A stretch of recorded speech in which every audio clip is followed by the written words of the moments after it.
we go. Yay. Okay, so welcome everybody. Yeah, I think most of you were with us for the last one. And so we're continuing in this uh, discussion about relationship. And this is a very interesting lecture on sort of the archetypal aspects of relationship and sort of the balance of energies and forces that are part of, anything that is creative, and kind of gives us kind of like the almost like the physics or the metaphysical fundamental principles of relationship. And so I hope that it will illuminate some things. And so again, feel free to ask questions, share anything that feels relevant. So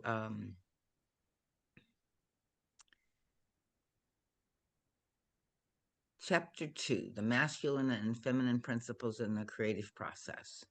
And for those maybe viewing this is coming from a book called Creating Union, which is a compilation of Pathwork guide lectures around the theme of relationship. And this is our second in that series. So he says, greetings, my friends. Blessings and love are extended to you and reach you in your deepest being. To the extent you open up to them, receive and let them come into you. I would like to talk tonight about specific elements of the creative universal power. Every human being possesses and expresses this power. Coming into your own means deliberately, consciously, and purposefully using the creative power which you are in your innermost being and which emanates from you. You constantly create your life circumstances with this power, but you do so unconsciously and unknowingly. What you think and feel, what you believe and conceive of, what you secretly wish and fear, shape and determine creative substance and constitute the motor force of this power. And in another lecture, he talks about how there's, this creative soul substance that our consciousness molds. And so he says, what a tremendous difference it makes when you deliberately, consciously create your fate rather than unknowingly. Unconsciously creating, you ascribe certain experiences to some obscure fate. Your experiences seem to have little or nothing to do with who you are, what you feel, what you wish, what you believe in right now, or with what you choose to do with your thoughts and feelings. But self-realized individuals know how they create their lives. I don't know, I left out the word exactly because, I don't know if anybody knows anything exactly, but maybe so, you know. Um, and I think, again, it's the goal to learn more and more about each, experience and, how, what the dynamic is within us, right? So, and I think every little thing that we learn, like helps us, balance or shift or, have the possibility of another option, another way. So it is a great moment when one suddenly understands that it was not hostile fate, but one's own doing that brought obstructions and unhappiness about, and sees the secret attitude that produced the unwelcome fate. Once cause and effect are seen to connect, one's fate is no longer subject to a blind and malevolent outer power. From that moment on, the individual ceases to be helpless. In truth, human beings have never been helpless against any force or power outside themselves, but they are helpless against their own inner processes until they recognize and change them. So, this is a strong kind of teaching again on self-responsibility. And for some of us, it's, I mean, for me, for years, it was very difficult. I understood basically the truth in it, but, it was like it would get tangled up with my inner ISI and my critic, that you know, and also, when we're in a lot of suffering, like there's a part of us that is just frantically, fighting the suffering in whatever way it knows how. And oftentimes it's fighting us, at some level that we're not even aware of. And so, I hope that people can, hear this, in compassion and, in understanding that this is nothing about your fault. Self responsibility is not about that we're supposed to control it or that it's, we're to blame for something. It's our fault. It's more like, that we kind of understand that we're this deep ocean of reality, and there's, lots of currents within us, and we don't know ourselves very well. And so, these currents are, even from past lives, from childhood, before we even we can't remember. And so these things are just, part of the going into the underworld, right? And the discovery of what's there. And it's difficult. Life is an initiation. It's not a vacation. And if we can, understand this and not think that we should have it all down or be better together or whatever the heck it is, but just understand that, like if you really think about it, you are doing the very best you can. And, maybe hindsight, you can see where you might have done better, but hindsight is not, that's not fair. You can only sort of judge yourself from where you are in the moment, right? But if you can let go of, like being ashamed in some way of, this capacity that we have, and get curious and, you know, supportive of yourself, then as you discover who you really are and what's inside, it sets you free, right? So he says, to create a positive fate deliberately, it's essential for us to understand more about the creative force of the universe and how we can personally use it. Nobody taught this stuff to us, So, so, we have a reason that we don't know anything about this. And I love a song or a hymn or a poem that said, from a teacher of mine that says, I am here learning what I didn't yet know. And that kind of both dignity and humility, I feel like, is, a beautiful thing, right?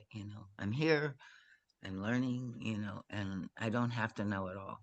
I can be innocent and ignorant, and I can, learn as I go. So that's what we're doing now, working with, learning about these two fundamental principles. Anybody have any comments or questions so far? So, there are two fundamental principles through which the creative process works. The first is activation. The other is the principle of getting out of the way and letting it happen. These two creative principles exist throughout the entire universe and manifest in everything in your life.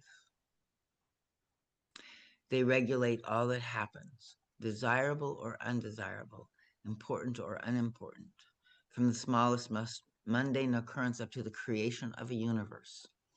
If what is created is to be constructive, fruitful, joyful, and pleasurable, these principles must interact in a harmonious way.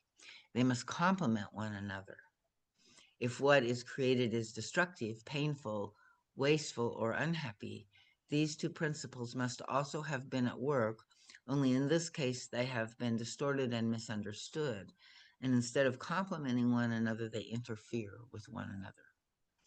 Instead of the two aspects making one unitive whole, a dualism makes two mutually exclusive opposites, or negations, out of them. And when both sides of duality are reconciled, two apparently opposing forces work together toward one goal. So duality versus unity pertains to all of creation. And it's really kind of a perspective, like it's like there's there's night and there's day, and is night, a beautiful balance and, natural, progression, and, or is night bad and day is good, right? So duality versus unity pertains to all of creation. Whenever an entity is removed from its center and is therefore in ignorance and error, duality comes into existence. And, everybody here, is kind of like removed from our center. It's part of, what happens to one degree or another, in the incarnatory process. And it's again a part of a plan, because, if we came here, like totally centered within ourselves, like the learning process doesn't happen. The work doesn't happen, right? Because in some ways we're already vaster beings than we are here, but we bring the parts of us that are in need of this balancing, this harmonizing, that are somehow in conflict, into each incarnation, and kind of like they get focused on, right?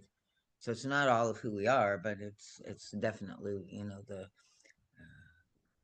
like the squeaky wheel that gets the attention for us in our incarnatory work. So Guide says the entire earth sphere, namely human consciousness, is in the dualistic state, so that all perceivable creative functions are split down the middle. The creative process is also affected by the dualistic state of the human consciousness. The two fundamental principles of creation, activating and letting be, and this is like, I think, an interesting way that I want to explore a little, like these words, right? And see how they relate. But it's like, yeah, just let those kind of resonate inside. These fundamental principles of activating and letting be are universal laws present in everything that has ever been created. They are not mechanical laws, such as the law of gravity. All laws, even impersonal physical ones, have come into existence from, through, and by consciousness, and must have been created by the combination of these two fundamental principles. So they underlie everything else in some way, right? And direct creation, with its own specific laws, is always an expression of consciousness. For everything in creation can only be a result of consciousness. Whether the consciousness stems from an individual brain or personality, or whether the consciousness is the great universal spirit permeating all life, does not matter. The principle is the same. Your conscious attitude expresses whether or not you activate, or whether or not you let be. These two principles and their roles deserve close scrutiny. So do people kind of connect, within themselves or in the world around them, what these two principles, like kind of have some examples of those two principles that you notice, right? Or any questions, does it, kind of grok in what that is? He goes on more in the lecture, but just to kind of Darlene, is there a way for me to make the words bigger on the screen so that I could kind of read along? Because sometimes I want to go back and read what you just wrote. Right. And so they're not big right now because they are on mine. Are you on a phone or not? No, my computer.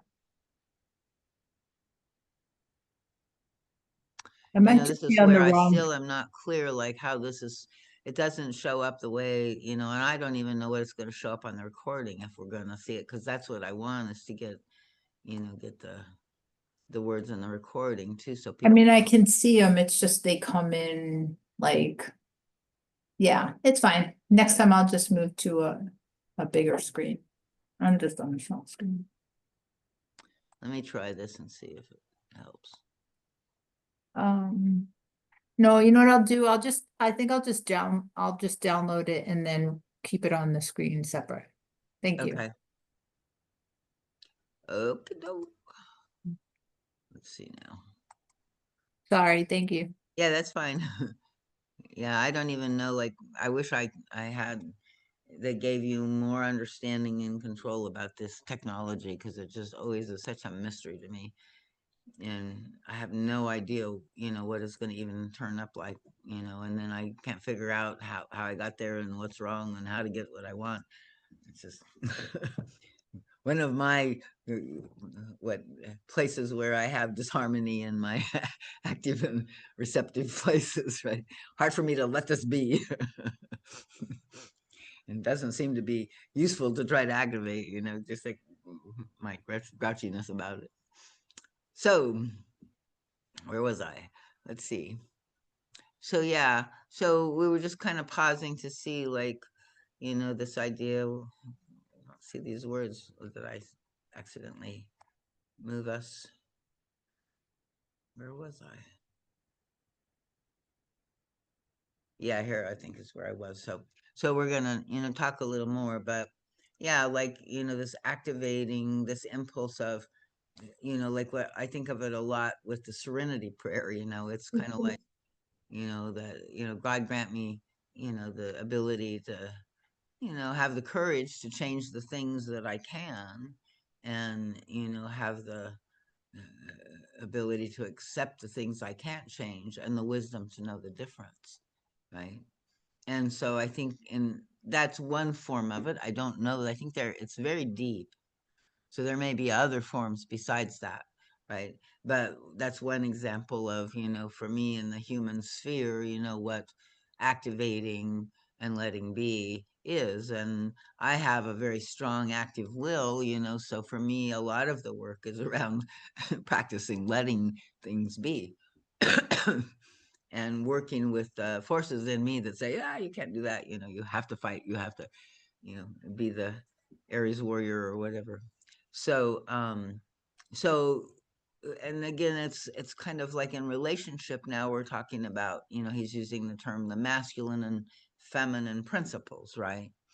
And if you think of, like all forms of spirituality and religion seem to also even, kind of project this out into, on their divinity. So, I think except for Christianity, which kind of truncated it, but, many uh, religions, that's like there's the single source, but that source, in order to create, splits itself into two, and it becomes like the god and the goddess, right? The divine lovers, that are continually loving and creating creation through their love play is kind of the Indian understanding of it, and there's many versions of this in mythologies, right?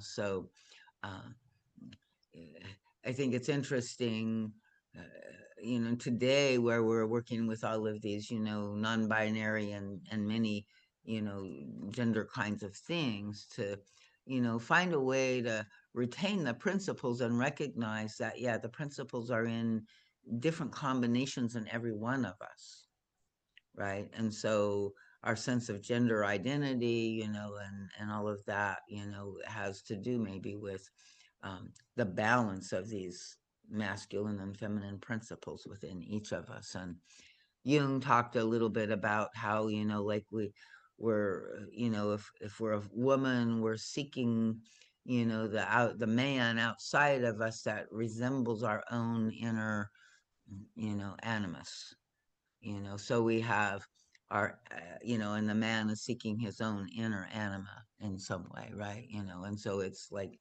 we're looking outside of ourselves to find these principles within us as well. But that helps us activate them because we're embodied in one aspect of them. So, so yeah, it's a very deep subject here. So let's hear what he has to say a little more about the masculine principle. To activate means that the conscious entity deliberately claims, sets in motion, moves toward, causes, determines, or purposefully uses these forces by calling them into action and removing every possible obstruction. And in this way is sometimes a way to look at our work. It's like, yeah, we're trying to transform ourselves, but if we're just focused on what we're becoming and we're not working at the level of removing the obstruction to what we already are, right? We don't realize that there's an imbalance in that, and we need to really look at that we don't have to add anything to ourselves. We just have to you know sort of recognize what's not in harmony and in alignment with who we are, and see what's the source of that, and how to let it be, how to let it go. So effort and endeavor are an integral part of setting the creative forces in motion. This is active doing. We may call it the masculine principle in creation. The attitude of letting be means to be receptive. Somebody's trying to come in. Hold on a second.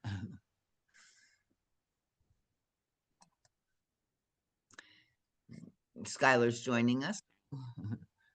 Take a pause here. Hey, welcome, Skylar. We're just reading through, so happy you made it. So this is, the lecture number 2 in this book, Creating Union. And we're talking about the masculine and feminine principles in creation and the active and, receptive aspects of this. So he says the attitude of letting be means to be receptive and to wait. I find this one really an interesting thing in my older age, like I have a lot of impatience and it's not easy for me to let be and wait, right? But the more I stretch that and explore that and actually, you know, find a way into that place, I'm really amazed at the power of that. And, like the really cool way that oftentimes the universe comes up with an even better thing than what I was going to try to make happen, right? And the timing sometimes, I feel like, oh, but it's usually when I tune in, it's my timing that's off, like I'm trying to push the river, there's a forcing current or something like that. And so when I can kind of reground, recenter, and find this receptive attitude, which, like I said, is not my strong point, but it's very, very beautiful. And, it's kind of magical to watch this sort of support of the universe to manifest sort of your, intention or longing, but it's like you set it in motion, but you don't, try to control everything to make it happen. That's where we get into distortion. And so this letting be, relaxing, and allowing these forces that we set in motion to come to fruition is. And then of course where there is somehow it doesn't happen that way or something, then we can study that. But like it's usually that there is some kind of uncovering of our own images and defenses in that. So, this is very deep level of work, and it's almost in all of the levels of work that we do. But I find when we can look at it in this kind of generalized way, it kind of cuts through a lot of things. And most of the time, I'm just tracking sort of the currents of energy and this, masculine, feminine principle dance to find the life that best supports me and that gives me the most opportunity to serve and to find joy, right? So continuing with the lecture, any questions, comments? So he's saying the attitude of letting be again means to be receptive and to wait. He says it's also a movement. For anything that is alive must be moving. But this kind of movement is very different from the movement of the activating principle. The activating principle, like, is vectored. It moves out toward another state, toward another person, toward some, it's vectored, it's directed. The spirit of letting be is a movement within itself.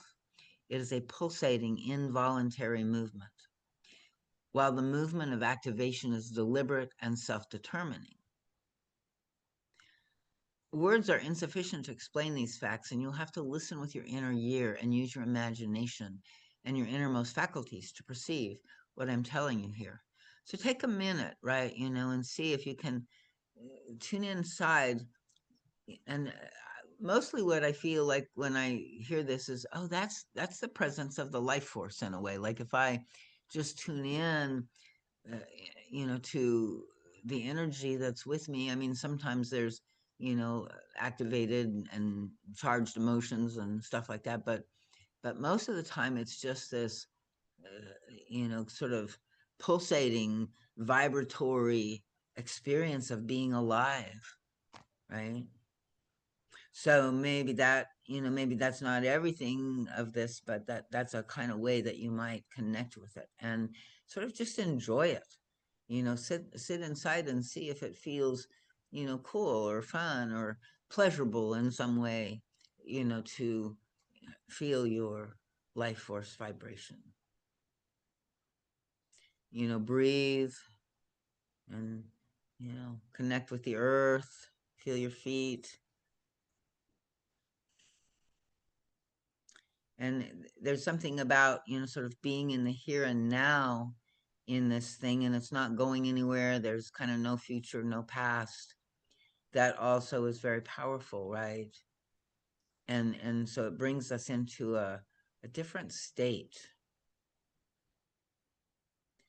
that I think is not, Western civilization doesn't get this. It's kind of like part of the suppressed, and rejected feminine aspects of things, right? And so, uh, the ascendancy of the, will and the active and the like we don't like to accept and not change things that we don't like, right?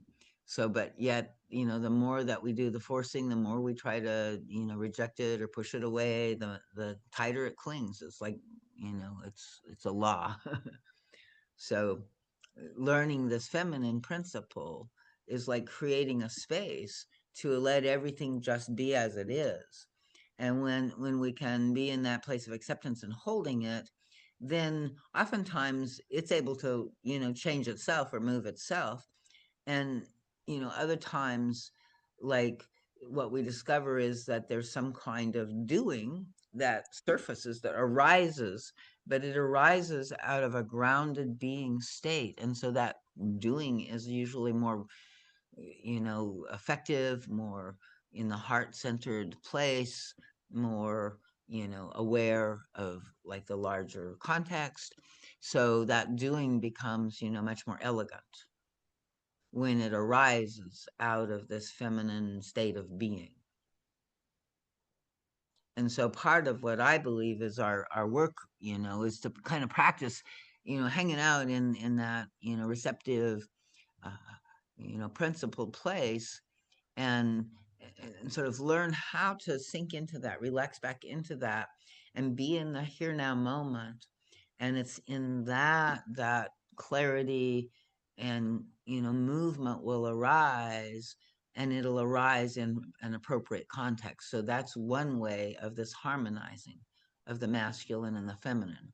But what we do now is we don't wait to the being, we just go to the doing.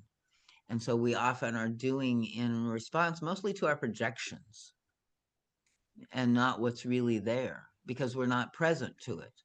So the first job is to get present to something, and to get present is to be in the space of just being with it, right? So it's again not our way very much. It's a deep practice that we have to, work with, but it can be, supported and learned, and we see, the value of that. pretty well as well. So It's like reacting versus just actually doing things from the heart. yeah, I mean, a Right. lot of times, I mean, the a healthy masculine is not reacting, but a Yeah. lot of times our actions are in reaction, and they are from a distorted masculine. This need to control, this, like way that there's no space, right, to listen deeply and to hear the teachings of the universe, to understand the movements of the soul, right. We're just kind of going along in our matrix programming, you know somebody insulted me, I got to do that, or somebody said things, like I know, anytime I feel somebody else trying to control me, I'm reacting to that, right, which is funny, because eh, it's just another reaction too, so it's not like that. I can justify it because I'm reacting to others' control, but there's a way that we all do, and then yet we also try to control. So this is kind of part of the antidote, is working with this feminine principle a little more, and learning to understand and respect it, and see its power. It's amazingly powerful. And the whole culture needs, I think, this balancing. And I think a lot of what we're seeing culturally, and all of the wars between the men and women in the culture, and the, even the racial stuff, and it's all, part of this fundamental imbalance in these two principles. And a rejection, an unconscious but active rejection of the feminine principle by, not just men, but the whole culture. So the consciousness, let's see, did I finish this one? Let me see. So, yeah, the attitude of letting be means to be receptive and to wait. It is also a movement, for anything that is alive must be moving. But this kind of movement is different from the movement of the activating principle. The activating principle moves out toward another state. The spirit of letting be is a movement within itself. It is a pulsating, involuntary movement, while the movement of activation is deliberate and self-determining. Words are insufficient to explain these facts. So here we are with the feminine principle. The consciousness behind the attitude of letting be is one of patient, trustful waiting. And that's where we usually have difficulties with the trustful part. Because, we've been betrayed. We've, been disappointed. We can't trust that it'll turn out the way we want it if we don't make it happen that way. So, we have to, it's this beautiful allowing of a ripening process come to fruition, and of a surrendering to a force set in motion. And this may be called the feminine principle in creation. As I have said before, the masculine and feminine principles that exist in every endeavor and creative act. The self-determining voluntary act expresses self-confidence and knowledge of one's divine nature. The going with the creative forces, the surrender to them, expresses deep trust in life and in the state of being that does not require one iota more movement than to activate the very powers one trusts in. So, like we don't have to do anything but intend it at some level, right? Consciously, but we have to work with making sure we understand our unconscious intention, right? So there's this uncovering of that level. So everything that functions well in the universe, down to the smallest manifestations of mundane life, combines these two aspects of life and consciousness. Nothing can be created without both of these principles being at work. No union between the sexes can be fulfilling unless these principles function as they are meant to. Pleasure supreme is possible to the degree these attitudes are healthy and to the extent that trust in self and life allow both aspects to manifest. Both men and women represent both principles, only their arrangement, emphasis, degree, proportion, and relation to each other are different. The healthy integrated man does not represent exclusively the activating principle, nor does the healthy integrated woman represent exclusively the principle of letting be. Men and women must express both aspects, but the emphasis differs, and the areas in which both creative principles manifest or apply also differ. Once you begin to think about this and look at life with the slightly altered vision that acknowledges both principles at work, you will see and understand a lot more about creation itself, as well as about world events. Whether you create a business, a situation between yourself and another person, your own fate, or a universe, all depends to what extent you understand and harmoniously use the masculine and feminine principles of creation, and to what degree you are conscious of both principles and allow them both to unfold out of yourself. When these creative principles are distorted and used in erroneous ways, they create confusion and disharmony. The result is destruction. So it's kind of, as I'm reading this, sort of remembering, like in the beginning when I used to do programs or whatever, it's like I would almost try to script them, right, and imagine them, and then I would, think that that's how they were supposed to be, and like that never worked.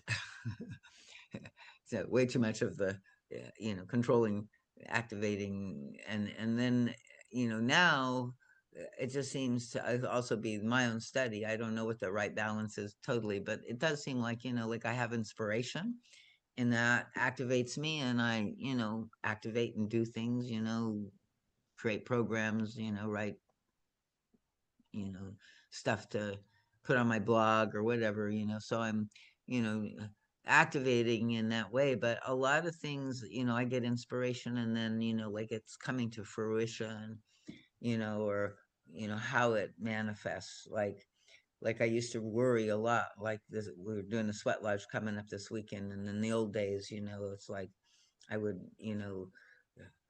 feel like I wasn't, you know, doing enough work to let people know, and all of that. But I didn't have a lot of time for that and doing the program as well. And so, I'd always felt like, I didn't have enough time to do it in the way that I fully wanted to do it.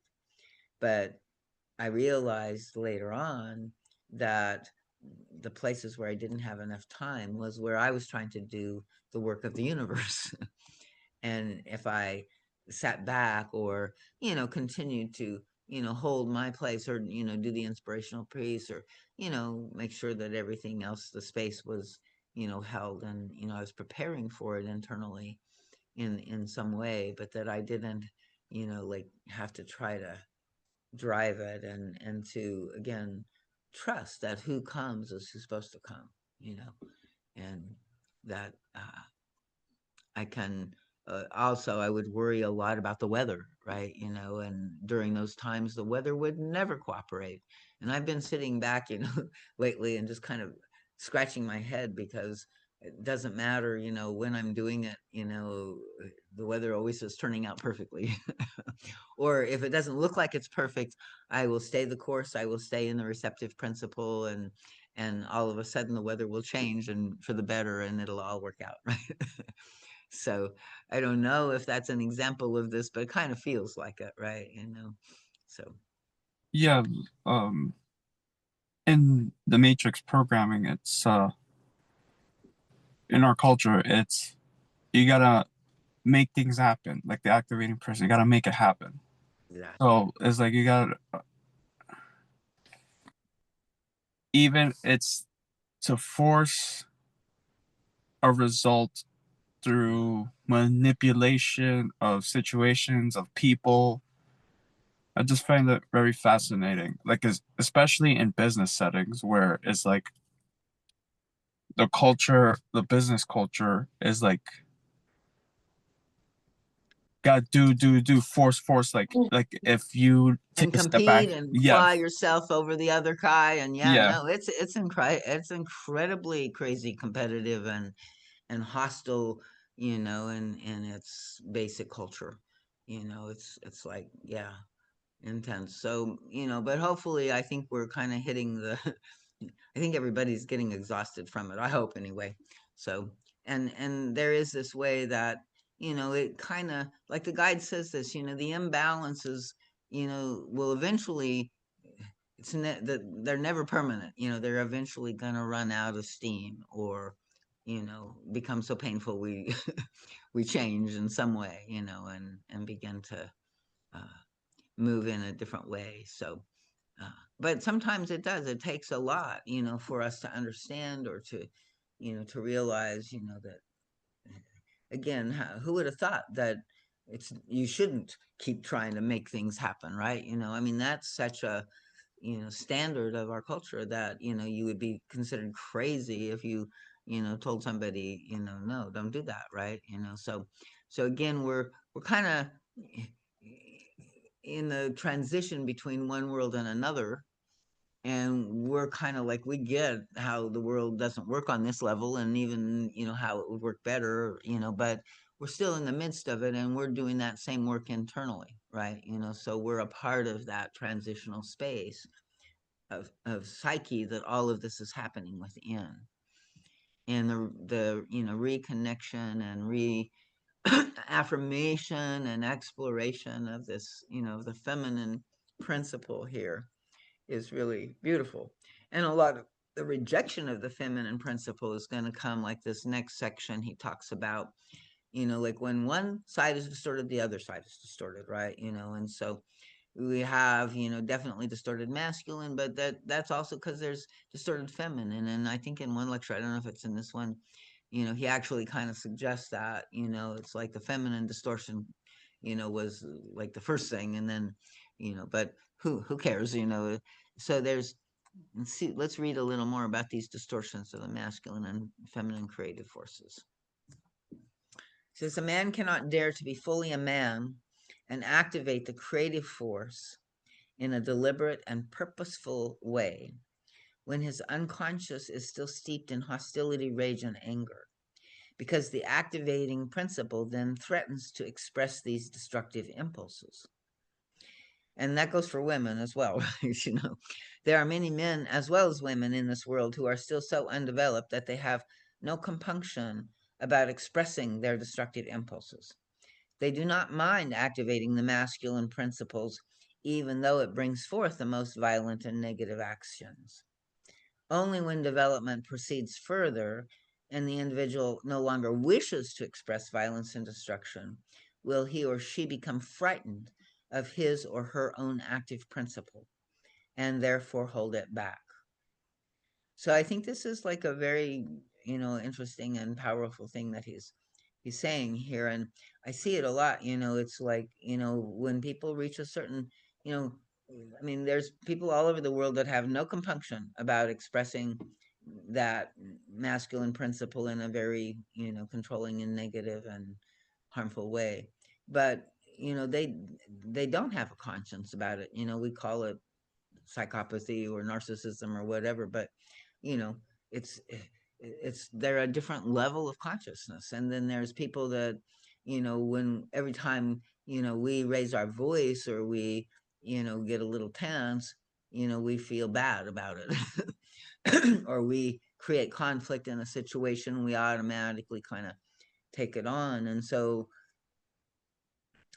because there's this awareness that we want, again, whether it's a man or a woman, to, really express the activating principle in a healthy and, divine way, and not in this distorted way, that, we do tend to hold back. And a lot of people are masked and bound and, like unable to truly express their wild self, their true nature, right? Their instinctual being, because there's been so much, almost, fear and suppression internally, towards their negativity, and then of course they still know it's there, hasn't changed it, right? So there's a kind of way that we do need to take responsibility for the negativity, and yes, we need to not act it out, if we can avoid it, but there's a different way, right, to work with it than just being afraid of it and trying to hold it in. I was thinking, when you stop, like, let go of this activating and control, it takes trust that it's going to work out. Absolutely. Yeah. And a lot of times our experience doesn't lend for trust, like there's images that we have that are creating the experience, so we really don't think we can trust the situation. And sometimes it's true, the situation, like, again, people are not very evolved, right? And so, but at some level we have to trust ourselves. It's kind of like, I think a level of the work that we're doing now is to claim a certain unexplained or unexplainable faith in ourselves, in life, and in each other. And right now we're really struggling with like all of our differences, and how we're not, we're splintering into lots of different factions, right? And fear-based separations. And I think that's gonna hopefully wake us up to some degree, right? We have to kind of act out and manifest the distortion before we can consciously recognize and change course, right? So we're at a strong time in that way, that does lots of grief, lots of and then, I mean, the entire history that I believed I grew up in, like, I'm discovering on what's being revealed. And revelation and apocalypse both mean sort of this disclosure, right, of these things that had been hidden. And like the whole the whole understanding of our what happened in with the United States, and since 1950s when I was born, it's like it's a completely it was a lie. It was all a fabricated lie. And so trying to just really open and understand like a little bit. But what we're seeing is that it is again, certain factions overactivating this control agenda, and being totally in this. So now I think where we're going is into this more space of individual sovereignty, and a recognition of these distorted aspects of the masculine and the feminine. So yeah, let's see, and again, there's both sides, right? So we hold back, and suppress the activity, like the part of us that would control, or whatever, or we don't, we judge it, and the part of us that's outraged and full of hostility, because we know at some level that that's not the whole answer. Whereas other people are completely merged and identified with their story of this is the problem. We have a story. We have, we believe there, but we're not as completely, you know, I, merged with that. So, and so when we can question and stand back a little bit, it helps, but, we're still not free. And all of the suppression, this is one of the things like in TP where, we would get together, like it would be encouraged for people to express their energy in a negative way in a sacred holding space, right? So you weren't just acting it out, but you were, kind of invoking that part of you to see it more clearly and bring it into the light for transformation and healing. And so, we would, find ways to try to help that destructive part of us express and come out a little more. So again, there are many men as well as women in this world who are still undeveloped, and they express their destructive impulses. But then when development proceeds further, an individual no longer wishes to express violence and destruction. He or she becomes frightened of his or her own active principle and therefore hold it back. This is why you cannot fully be a man or a woman unless you first come to terms with your negative emotions and desires. When you fully face these feelings, they will lose their power. But as long as you are unaware of their existence, they will control you and force you to act upon them without even knowing what you are doing and why. You will then rationalize them or turn the destructiveness upon yourself in fear of letting the active principle out and sow its negative seeds. So I don't know if you can recognize some of this maybe in some of your process. Thus, in a transitory state of evolution, people prevent themselves from using the activating principle because all activation would be based on negativity. This explains why so many people find themselves paralyzed in inactivity and stagnation. Temporarily, people will hold themselves back to prevent their misuse of the creative principle. Therefore, healthy activation, self-assertion, and autonomy are also temporarily bound and must wait for release until the personality has settled the difficulty with its own destructive nature. So that's a beautiful and important, statement there. And, like it's beautiful to think also that, like we need to go beyond the boundness, right? But we're doing it, because, we're more light than dark, right? The light now is making the choice for us rather than the dark. We have to choose ultimately to transform it, but initially all we know how to do is maybe, if we can, to try to, bind it. But, that creates problems in and of itself because like now it's, like we're blocking the genuine truth within us and the genuine expression of these truths. And so we have to find a safe way that we can bring this material forth, and we have to risk exposing it and bringing it out with others as well, as part of the work of the transformation of it. So people may have to go through a number of appearances on this earth plane in which their activating forces must be dimmed so as to no longer express the distorted form of the creative principle of activation. You all need to make contact with your hidden cruelty, brutality, sadism, vindictiveness, and malice to learn how to truly outgrow these destructive emotions by seeing, understanding, and accepting them. And this is, again, this work we do with the interrelationship focusing, they're not, it doesn't work to try to, get rid of them. And how they transform is by, how they got created was because they weren't seen, they weren't understood, and they weren't accepted. So how they get reintegrated is through our own seeing, understanding, and accepting them.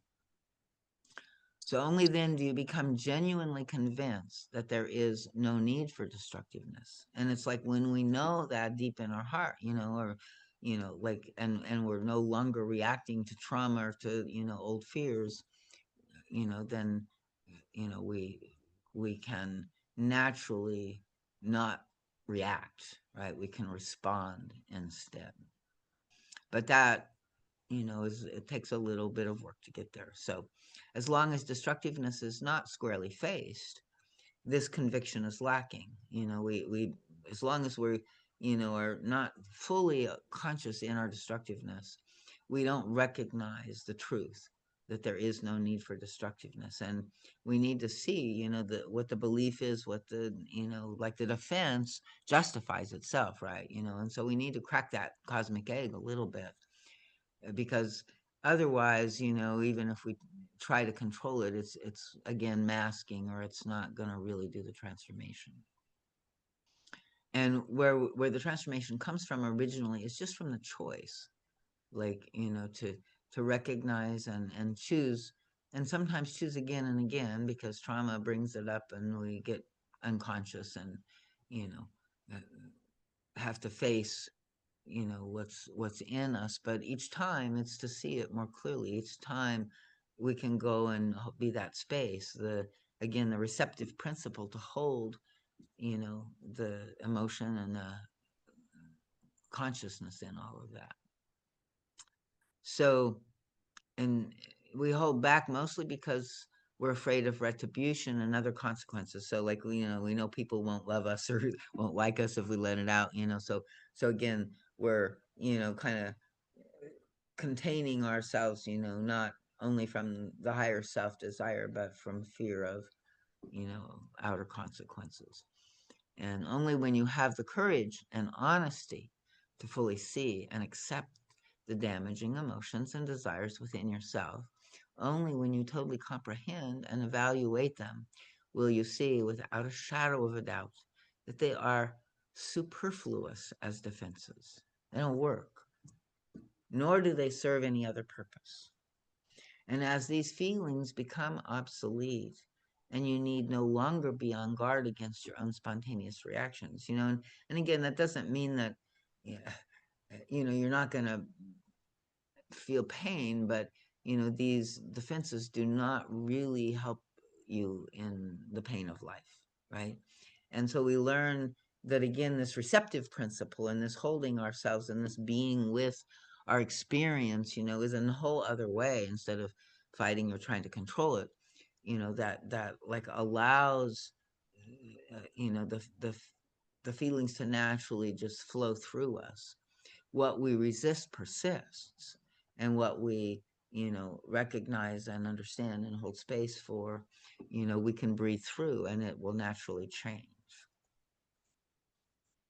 And so then, you know, we no longer need to be on guard against our own spontaneous reactions, and will feel free enough to activate the greatest power in the universe within yourself.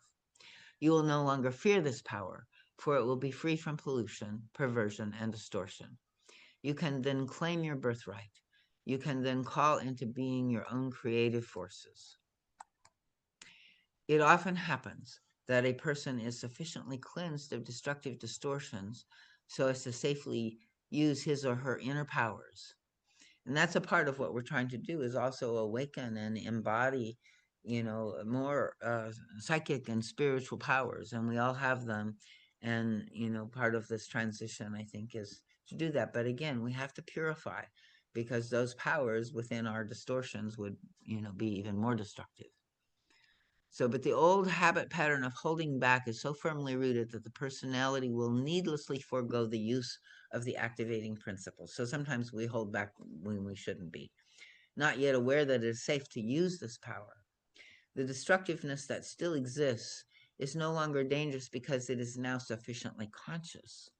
The person is too alert to allow the destructiveness to rule and precipitate negative actions, right? And so we may be in a state of destructiveness, but we recognize it and we're not aligned with it, right? You know, we're not merged with it, we're not identified with it.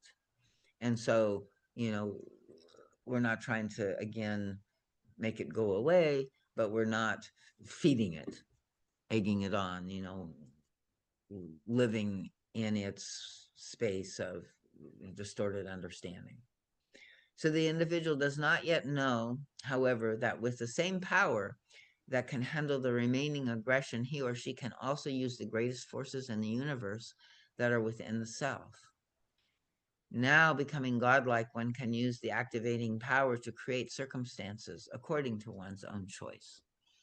So we must differentiate between those who rightfully dim their creative activity because they are justifiably afraid of the negative components in it, and those who dim this power simply because they do not know of its positive potential.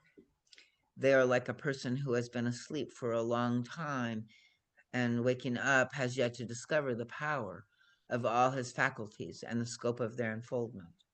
So I would say that most of us are kind of both. You know, we have a combination of both of those aspects. So pause here in a minute. Anybody want to chime in? Questions, comments? So the Um, mass, go ahead. just looking for like healthy examples of having both the masculine activation and the feminine receptivity. I see, So, I see within fighters where the most popular ones or like have the most aesthetically pleasing style that people want to see have the feminine receptivity of being counter strikers. So like waiting and waiting and waiting for their opponent to do something before the attack. So it's like more receptive.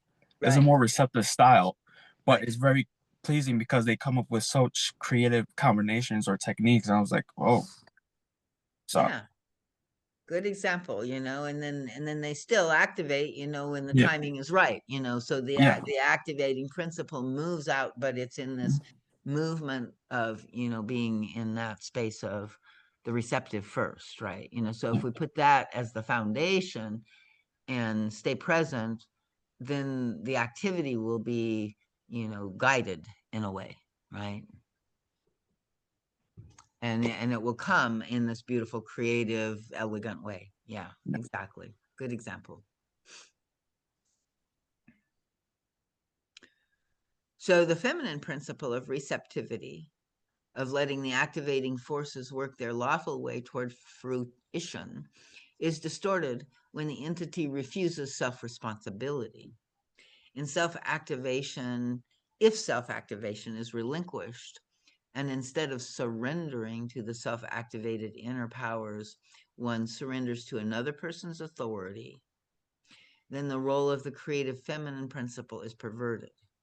By the same token, a woman who surrenders her autonomy to a mate because she is too fearful, lazy to assume the consequences for her own actions, makes a travesty and caricature out of the femininity. So this is kind of like like the love mask, or what we often think of as sort of the person that's submissive, right? And so you know uh, uh, there is a distortion of the receptive principle that becomes submission,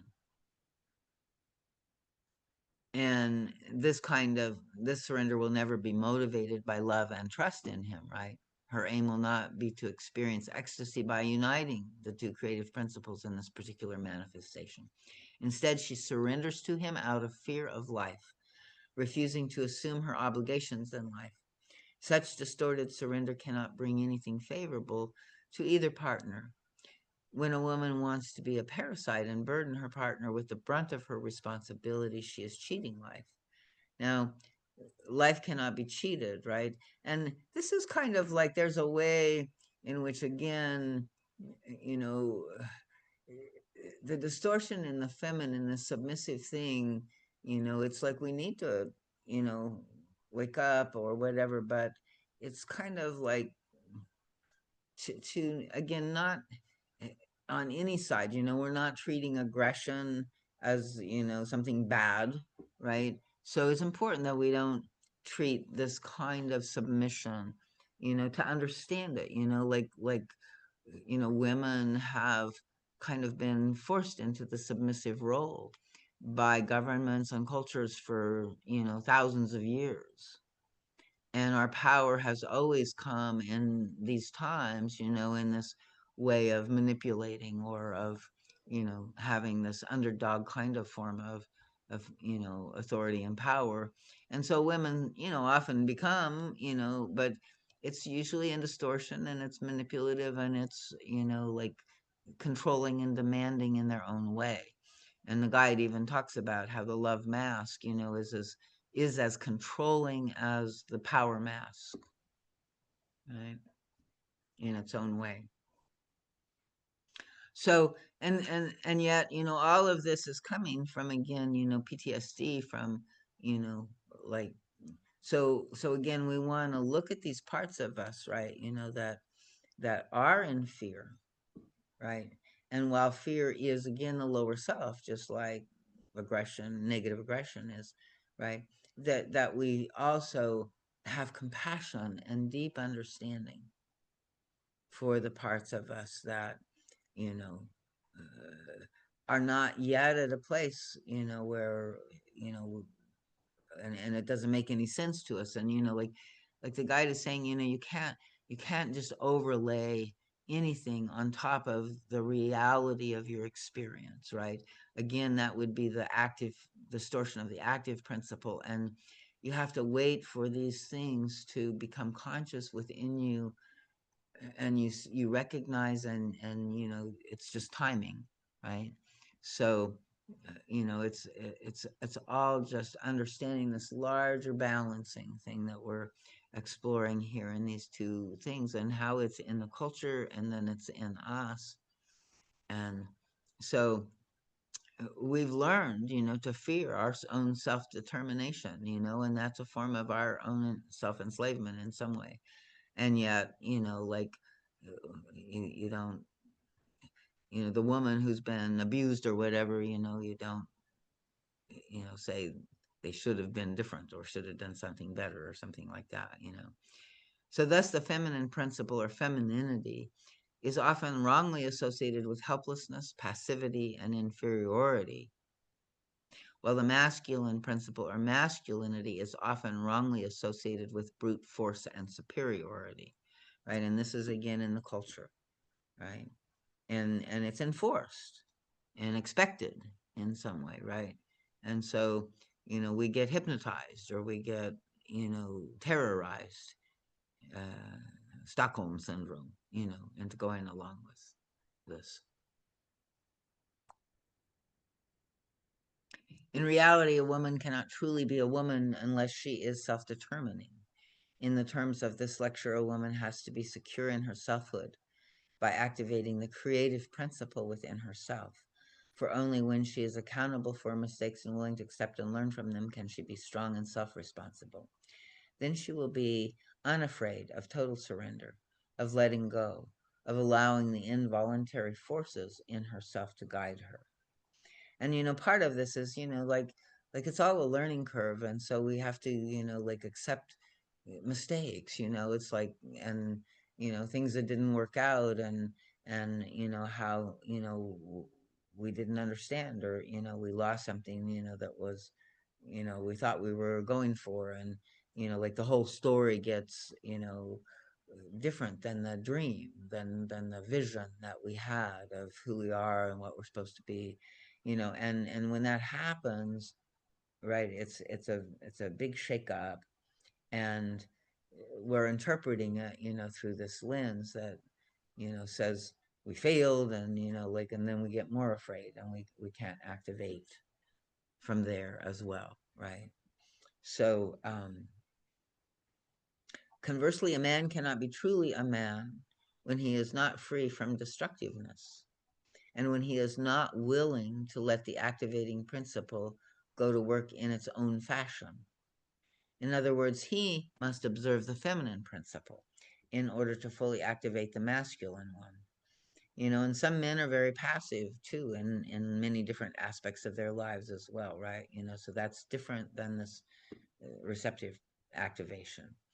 So, and just as a woman must fully activate the masculine principle in order to give herself over to the feminine, the man must, kind of activate the principle, the feminine principle inside of himself in order to fully activate the masculine.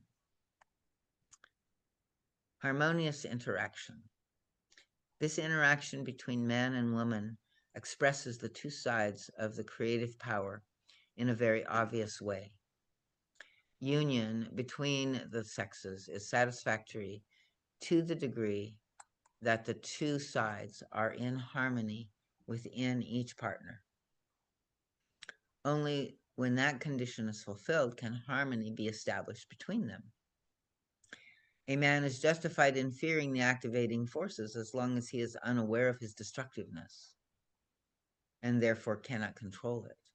So is a woman justified in fearing self-surrender as long as she makes herself helpless for whatever distorted motives. If she is not in possession of her inherent powers, surrender must be debilitating and dangerous.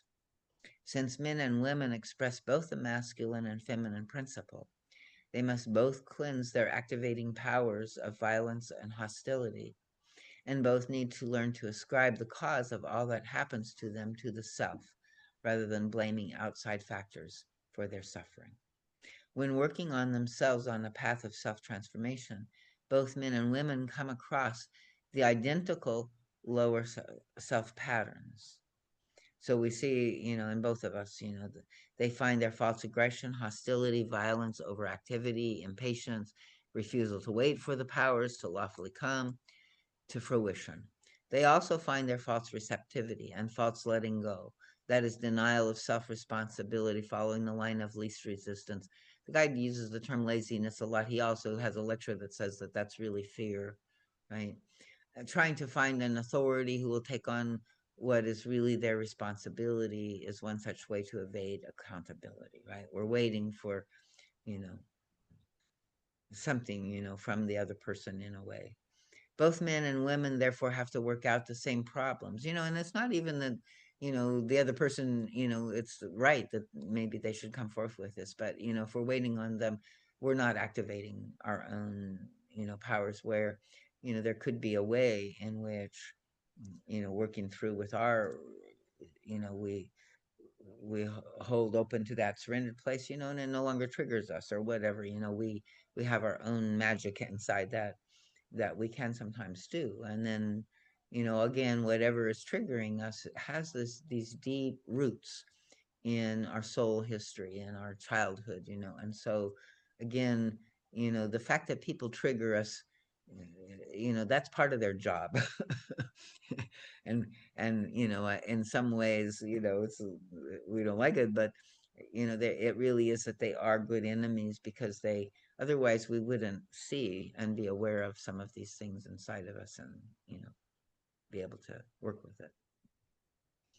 So it's saying that the interaction is complementary rather than on an identical level when women and men work out these problems. No self-realization is possible unless you become full men and women in the deepest possible sense. This is why human problems are always primarily concerned with relationship between the sexes. No matter what other problems you human beings have, they are at least indirectly connected with your masculinity or your femininity. The expression and handling of the masculine and feminine creative principles permeates your whole personality. The role of the two principles in any endeavor. So let us take, for example, a problem at work. How can your work be successful if the activating principle is lacking or dimmed, and if you are not sufficiently outgoing and healthily aggressive? Or if you do not activate your own creative powers but hold them back? What if you let them out but the activating forces remain hostile and antisocial? In that case, you will inevitably get into difficulties with your environment, no matter how accomplished you may be in your profession. If the spirit of love is lacking, you will not want to contribute to life with and through your work. Therefore, there can be nothing creative about it, and the deeper spiritual powers cannot manifest.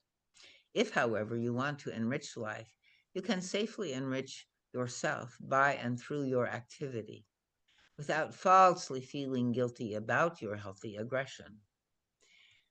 The creative activation will do justice to both, enriching others and self in every possible way. And how can what is activated come to fruition if the feminine creative principle is not allowed to function? By letting be, by waiting for fruition, by trusting the forces set in motion. Your own intuitive powers reach your consciousness only when the receptive spirit of letting be reigns after the activation.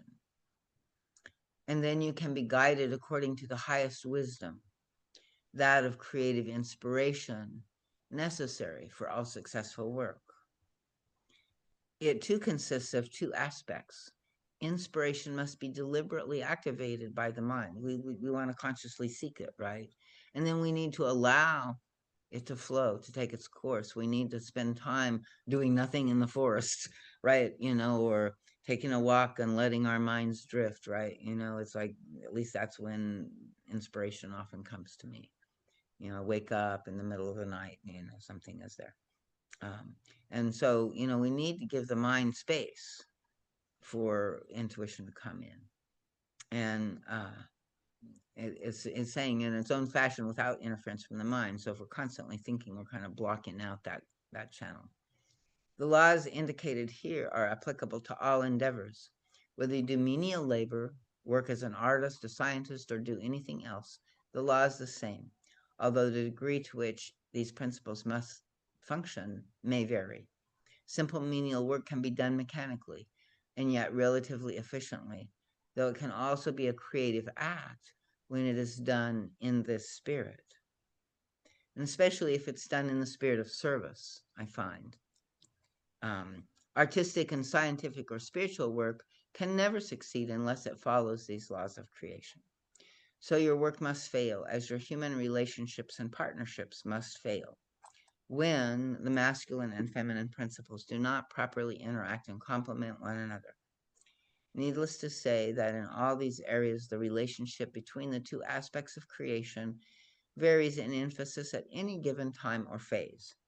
So, the whole medicine wheel is kind of like, there's two polarities, and then it becomes this kind of circular thing. And so the creative transformation of the seasons, of the day into night, and, like all of this is, part of, the way creation functions. And the more we can understand the flow and the nature of the steps of creation, the more that we can cooperate with it and trust in it, and the more effective it will be. So if one of the two principles functions in a healthy way, the other must also be right. It is impossible for one to be healthy and the other to be distorted. Hence, the man who has a problem in self-activation in some area of his life must elsewhere be unable to let go and be carried.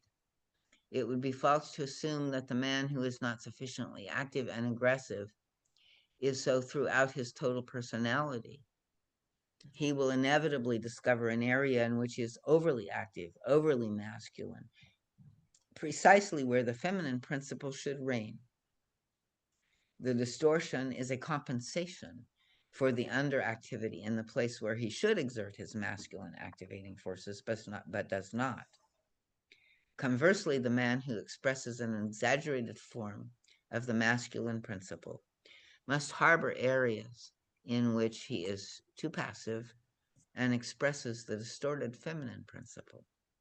These examples are equally applicable to women. So, you probably would be useful to even go back through that, and think about it in terms of, like for, like, let's see. So it's impossible, hence the woman who has a problem in self-activation in some area of life must be also unable to let go and be carried. So if we feel stuck, if we can't activate, we also don't know exactly how to surrender. And I can speak to this maybe more than the masculine. I don't know. I was trying to give some examples before, and I don't know if they're great examples, but, and then it would be false to assume that the woman who is not sufficiently active and aggressive is so throughout this total personality. She will inevitably discover an area in which she is overly active, overly masculine, precisely where the feminine principle should reign.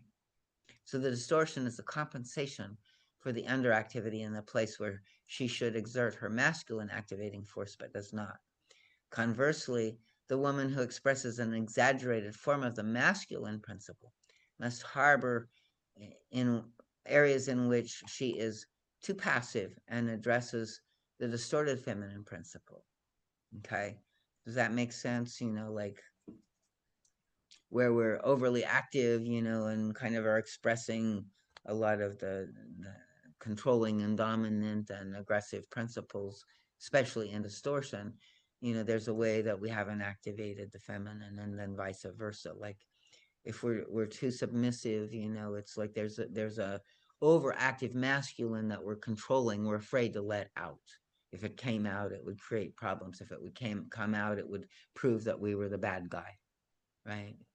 And so we try to hold it back. We try to suppress it. but it's like this kind of control of these problems is not going to get us to the goal. Like somehow the transformation has to happen, and the balancing of the two principles have to be successful. So the manifestation of the masculine and feminine principles in the inner life of the individual is a substantial part of self-realization. In your self-work, you must be particularly alert to pay attention to the two principles. True spirituality must make fuller men and women out of you in the best sense on all levels of your being. Your growth must inevitably harmonize these levels. In what way and to what degree the imbalance exists varies in each case and must be found individually by self-search. When you become capable of truly loving, these principles will be perfectly expressed in you. Or to put it the other way, through the deliberate activation of the creative power to its highest potential, because you no longer fear your own destructiveness and trust the universal powers to complete lawfully what you have deliberately set in motion, you will be unafraid to surrender to a power greater than your willful ego self, and thus become capable of loving. So that's a big mouthful. I don't know if people were able to follow that. Let's try it. I'm going back over it again. So, it's like he's talking about like the healthy men and women are women that are capable of truly loving, right? And that's a huge goal that we're all working towards. And part of, who we are is being called to that. And the best we know is like how to try to control ourselves and not express our negativity or, act out in some ways. But at some level, we're trying to, come into a balanced harmony, and healing of all of this. And so through the deliberate activation of the creative power, maybe toward its highest potential, can happen when we no longer fear our own destructiveness. And so that will happen when we've worked through and faced and understand and accept and work, can be with our and trust, that the universal powers also, and this is where I find, the joy of sort of, if we can practice that receptive principle and see what the universal powers, manage to do on their own, like, okay, if I sat back and wait, is the weather going to work? Are you going to bring me enough support to make this lodge, a fulfilling experience for everybody, right? So, and so I set in motion, and then I have to trust. And I can say I feel more trusting now, and seems like it's working better. So, and I feel like less I'm trying to fight and control and make everything work with my ego will, which is exhausting. And so also then surrendering, sometimes things don't come together, the universe doesn't support it, whatever. But then there's a way that I trust that that's probably what was meant to happen or the best thing in the situation, right? So then continuing in this, it's like when we fear our destructiveness and trust. So when we don't fear our destructiveness and we also trust the universe to not be destructive, um, and we trust what we have deliberately set in motion, our own desire, like, so sometimes we have mixed currents and mixed desires, and we want to, give to another person, but, we're also trying to get something from them or whatever, so it's good to, like have clarity about our intention. And it's through our intention that we deliberately set in motion what we want or what we hope to accomplish. And it's also through prayer, right? Because a lot of times it has to be set in motion in the spiritual dimension before it starts manifesting in the material realm. And so, we can feel our longing, we can affirm ourselves, we can, purify, the motivations in all of that, and, name it, ask for it, claim it for ourselves.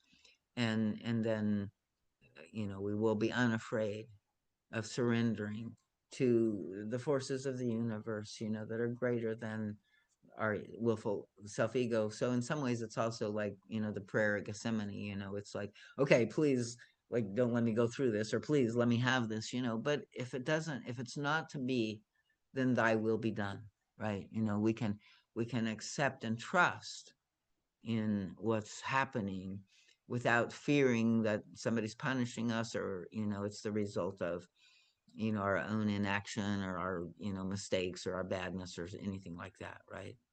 um, and when we can trust ourselves and we can trust the universe, then we can begin to trust each other in a different level as well.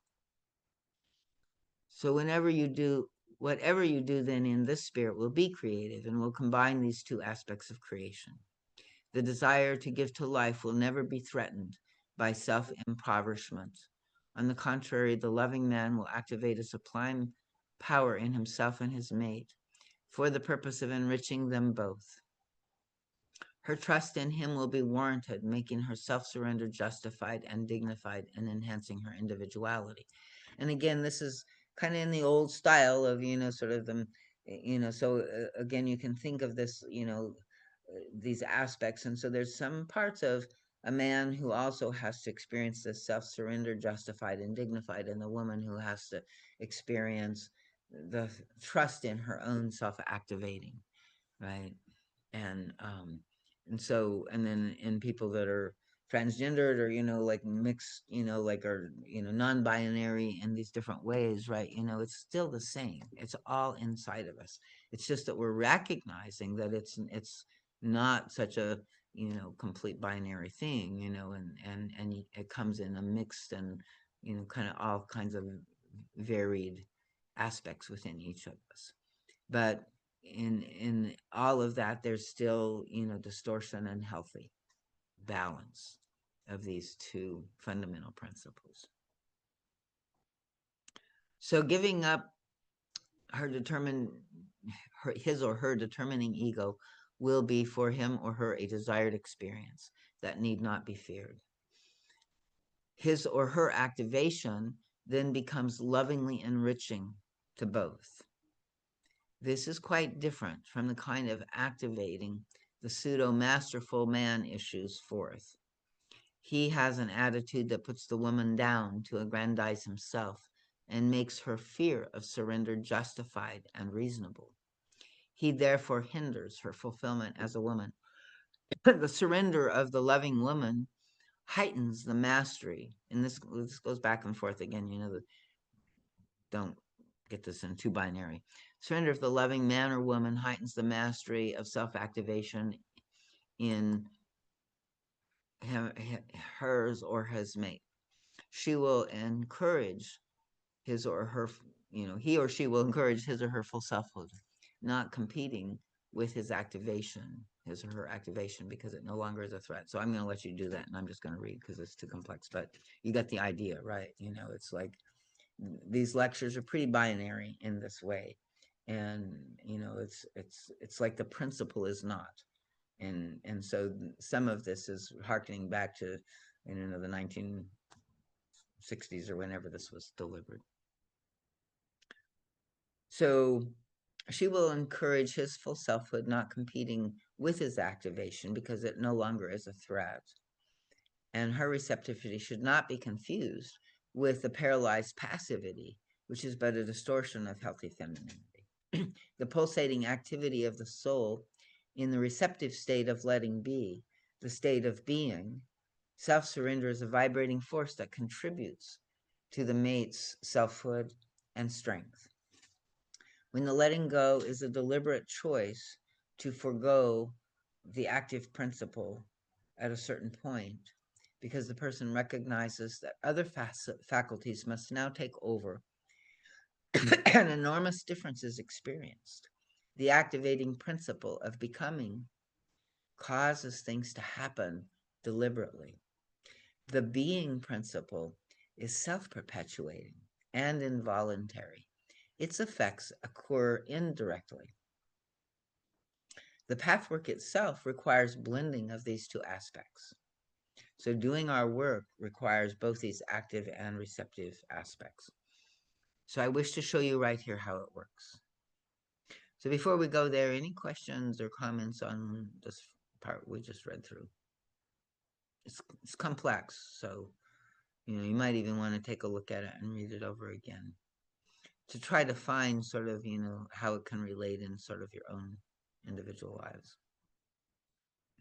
And again, in all kinds of different ways. This is so universal and happening throughout everything. So it's a good foundational level to work at.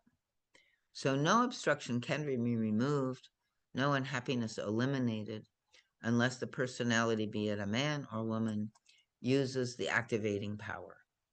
It is necessary to deliberately turn on this power by claiming your potential and your right to become a happy person. Nor must one shy away from the effort of finding the cause of the unhappiness within oneself. In other words, a person must be moving in the direction of correcting the errors within and at the same time deliberately calling upon a higher wisdom and power deep within self to make this endeavor meaningful and true. It's like we're activating who we truly are to heal these aspects of ourselves that we brought in to clear and transform. So the mind issues the will and determines the steps, as well as calls upon a greater wisdom within. These are all truly activities, each in its own fashion. But after these steps, the receptive principle must be at work, because once these forces have been activated, the entity has to let them come to fruition. The person who cannot wait for this to happen, but wants immediate results and attributes them solely to his activation, violates the feminine principle of the particular creation. Thus, the creation will not be successful or will succeed only to the degree to which the two aspects were able to function. A seed sown into the soil cannot at once be pulled out as a plant. It must be given time to grow within the earth until the first shoots appear. Agricultural laws demonstrate beautifully the wholeness of the two aspects of creation. I think he uses this example in another, where, we have to activate, we have to prepare the soil, plant the seed. But then we got to step back. We can't make it grow. That's where the receptive, universal principle comes. So the pathwork is such a purposeful, creative act, using the two principles in equal measure. So we go in, we explore, we activate, and then we, allow, unfolding within our being, the work to leaven in its own right, and then we can begin to look back and even when, like we have a lot of, pain and struggle and we want to be out of that, we can begin to see the fruits of that coming, even as slowly when we can kind of accept and relax into and use the receptive principle of being with what is in our lives in this moment, and yes, you want to grow, yes, you want to grow beyond it or whatever, but by fighting it, by resisting it, by hating yourself for it, by whatever, that kind of action is now, distorted and creating, some of the difficulty. So when we can accept what is temporarily, trusting that life is always changing, always moving, always growing, always seeking higher, awareness, then we can sort of, do this in a process fashion, step by step. And it's a lifelong, process that, stays with us once we, kind of embody it in this way, and helps us through whatever life's gonna bring. So he says, be blessed, my friends, every one of you. May you find new strength and new stimulation from these words, and a new opening of doors to help you wherever you may have been stuck. Perhaps my words will find an echo in your heart that will set something in motion within you, which may make you want to activate more your search in the direction that leads deep into yourself. After facing, accepting, understanding, and eliminating the obstructions, your highest creative powers can begin to unfold. Be blessed. Bring forth more and more the greatness and the beauty that you inherently are. God.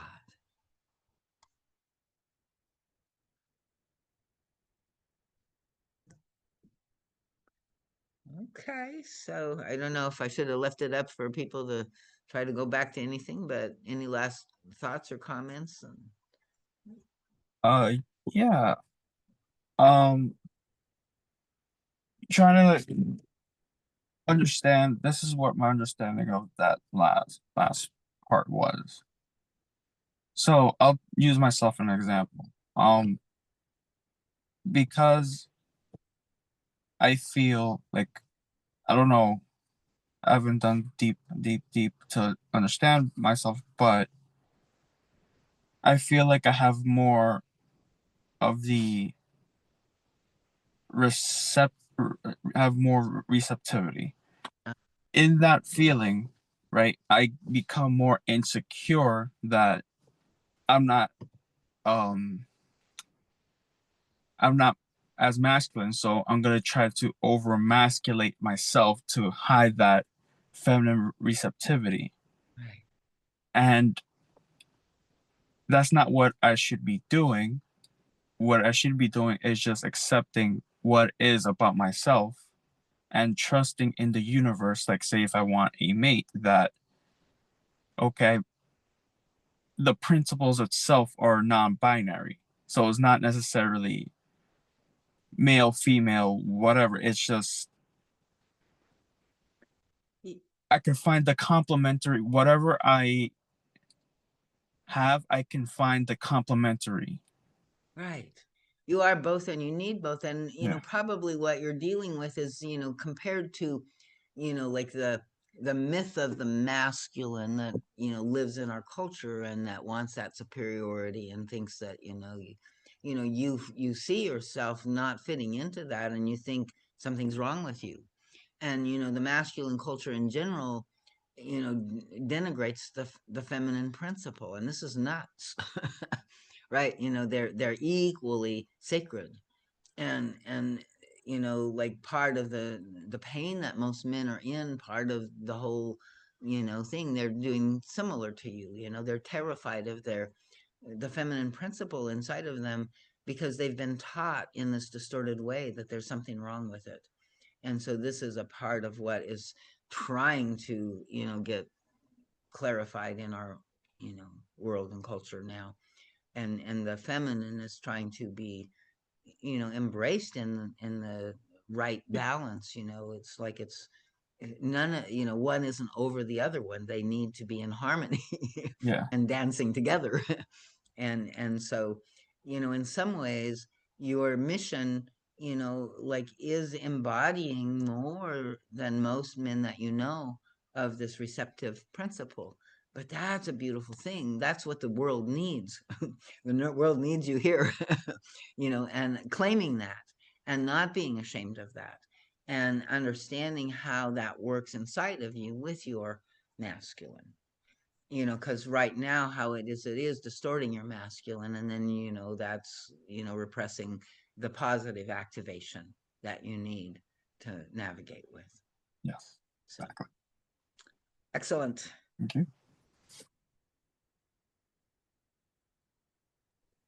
Caroline, is there any chance you could share a PDF of that lecture?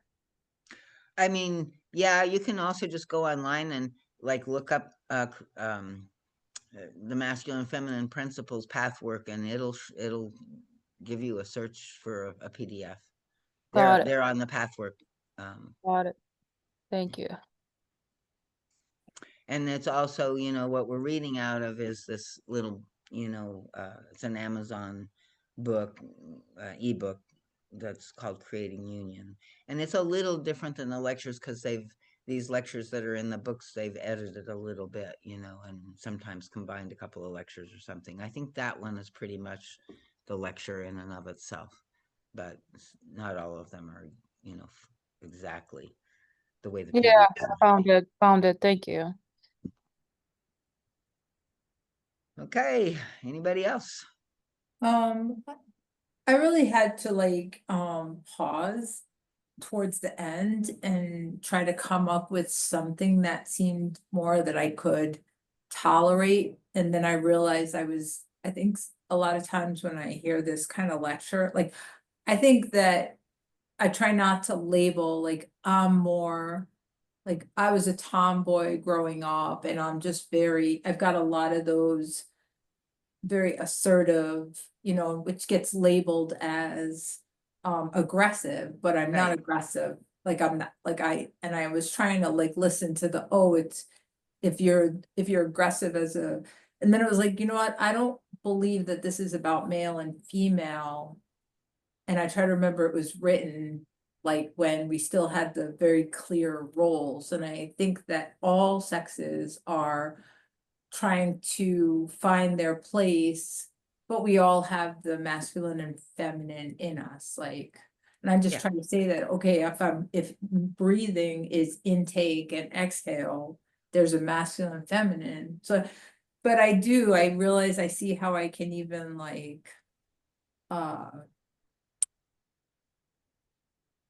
try to not beat myself up for when I have a natural, I don't like being caught in a role that I have to do this because it's like, because there's a masculine side of me too that says, screw that, I want to be the construction worker every once in a while and not. Right. And, Right. and when you were also the part where they were reading about like the woman who allows her husband to, like, that you were talking like it was like manipulative, that she would allow her husband to do the work. Well, I don't remember exactly what you were reading, but towards the beginning, you were saying, oh, the woman that would do that is suffering from something. And I just think I know Like the so, love mask part, yeah, right? right, It's much will. There's as much will in that, and manipulation as there is in the power will mask, right? That wants, right, like to make it happen the way they want it to happen. right. And what I felt like in that was, I know many partners, both sexes, that like one will have a depression and the negative spiteful thought.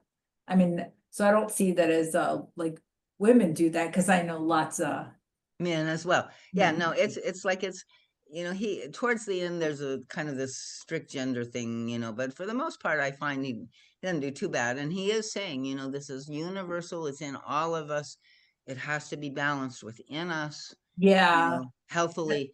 And that's what I feel. I feel like I hope that in, 25 years from now, because we've been dealing with this for 40 years, I'm hoping, or more, but I'm just hoping that like in 25 or 50 years from now, even hopefully sooner, that people realize you don't have to fit, like, just find somebody that balances you healthily and work on you. right. And you need to embody both sides, right? Yeah, It's right. not just kind of like, yeah, you're one half and the, of the sea and the other, both need to be whole. And then there's the synergy of the, multiple wholeness. And so, I'm and probably missing a lecture, Darlene, that I'm probably missing a lecture in my head that kind of says that like like all humans have both sides and have to learn he to said, balance. read this lecture again, because he says that in Okay, numerous instances in I this think lecture. I'll Then read. he goes kind of like into, I think again, the channel, she's using examples, and then in the examples, it begins to get kind of like in the old school Yeah, of how we understood I relationship can read. between man and woman. Yeah, I can update it in my head though. I'll read the lecture again. Yeah, yeah, it is. I mean, and he really does say, it's in all of us, and it's, like, and so, like you were saying, I mean, I'm the same way, I'm not a love mask. I'm, and what that means is also like, like, so he's saying, the masks are based on the divine principles, right? So if, you're a power ray, you have a lot of creativity in the activating principle. And so, women are a lot, you know, carrying that in this incarnation, in part, and I think it's because there is a way that leadership by women, you know, but we have to activate that, right? You know, and then we're struggling because we've been taught that, you know, women being strong and powerful or loud and boisterous or, you know, aggressive in any way, even if it's, you know, is somehow, you know, like offensive and has to be suppressed, right? And so we're trying to find our true sovereign, you know, voice of truth and, you know, power. Okay, And so then I have a question for you Mhm. on that. Can you, and you don't have to answer it, you could say, I don't know, but so like, so if we have at some level of our unconscious feel suppressed, being a woman, being any, you know, being a minority, but whatever, but if we're feeling this at some level because we were programmed, then when we meet somebody, when a female, for example, when a woman in a position is trying to drive something and a male, and she meets a counterpart, isn't she pulling out of him that power struggle? Like, doesn't that? I mean, it's in him too. But the Right, fact that it's being ignited, you know, it's Yeah. like that's what's being created, you know, is showing you that there must be some distortions, probably on both sides, but you can't control his distortions. You can take a look at yours. Okay, so just work on the distortions on our side, Yeah, right? where the masculine and yeah, you know, and seek, you know, clarity. How can I meet this, you know, his distorted energy in a place of my own sovereignty and dignity and humility and, you know, not defensiveness. Right? Right, But in a space of truth. And that's the best I can do. And if the person can't meet me there, then that's their stuff. Right? trust in the, right, trust in the higher authority. Thank you. Okay. Well, great. Thank you, everybody. Anything else before we sign off? This is, you know, deep lecture. I mean, it's still a lot I don't fully understand as I'm reading through it. So, you know, and it comes alive in us, I think, more and more clearly how, you know, like the imbalance, you know, comes from our own confusion, you know, of forces within us, right? You know, of what's okay, what's not okay, you know, and how we attempt to, you know, manage both, you know, our negative aggression and our, you know, passivity from, you know, that's not true receptivity, but is kind of like he says, you know, we end up fearing our own activity, and so we suppress it, and then we become passive, and then we feel frustrated, you know. So Yeah, I honestly say, I mean, when we think of, you know, if I think of when I'm in the flow of something, I'm really not paying attention to and when I'm not paying attention, I'm not assertive and I'm not passive. right. Such a good feeling to be that way. Yep. Yep. And it is good, you know, that's what true creativity feels like, and that is our inheritance. That is, you know, our birthright that we're trying to, you know, activate and live from that place. More and more and more. Okay. Great to have you guys. See you in a couple weeks, not before. Thank you. Thank you. Take care, everyone. Take You care. too. Good Take night, care. everyone. Thank you.